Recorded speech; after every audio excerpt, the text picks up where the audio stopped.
J'ai compris en 16 ans de psychiatrie, tous ces gens ils sont là parce qu'ils ont été profondément malheureux.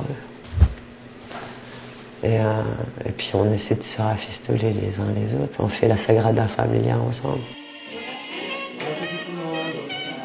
Vous êtes aujourd'hui au lieu de répit. C'est un lieu qui accueille des personnes qui sont en crise psychique. C'est une alternative à l'hospitalisation en hôpital psychiatrique. Au lieu d'être hospitalisés et être entourés de soignants, ici ils sont accueillis par toute une équipe d'intervenants en santé mentale communautaire. Mais tu es revenu au lieu de répit parce que tu savais que j'étais là. Parce que tu savais qu'on allait faire des super parties d'échecs. Et donc l'idée du lieu, c'est de vivre tous ensemble et de travailler à son rétablissement pendant 1 mois, 2 mois. C'est un lieu de soutien à la crise, c'est pas un lieu de vie. C'est vraiment d'avoir un temps où on se repose, où on recharge ses batteries, et après on repart à son domicile avec de nouveaux outils. Et c'est quoi la différence entre le monde hospitalier que tu as vécu et ici par exemple? Il n'y a pas la violence là, il n'y a pas d'histoire de contention, d'isolement, d'enfermement, d'interdit, d'infantilisation, d'abus de pouvoir.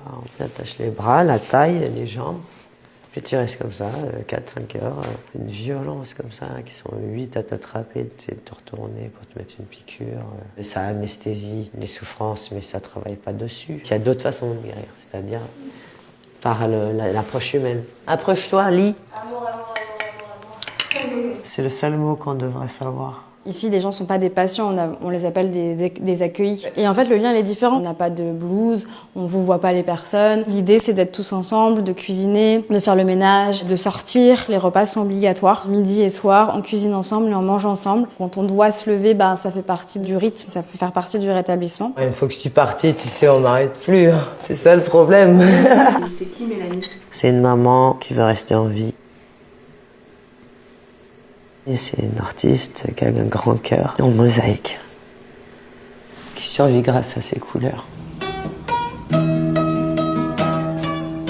me sens protégée, je me sens entourée, je me sens écoutée. Ils m'encouragent dans mes projets, ils me font reprendre confiance en moi. Parfois je dis c'est soin, soin, soin, soin. Et on ne sort pas du soin, soin, soin, mais je suis fière d'être ici, déjà. Je suis contente d'être vivante aussi. C'est pas dramatique.